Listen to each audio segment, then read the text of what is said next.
National Weather Service in Paducah has issued a severe thunderstorm warning for southeastern Saline County, Illinois, southwestern Gallatin County, Illinois, until 6:45 p.m.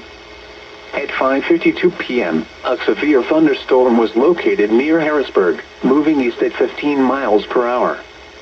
Expected hazards include 60 miles per hour wind gusts and quarter-size hail. This is a radar-indicated threat. The following impacts are expected. Hail damage to vehicles is expected. Expect wind damage to roofs, siding, and trees. Locations impacted include Harrisburg and Equality. Repeating, a severe thunderstorm warning has been issued until 6:45 p.m. for the following counties in Illinois: Gallatin and Saline.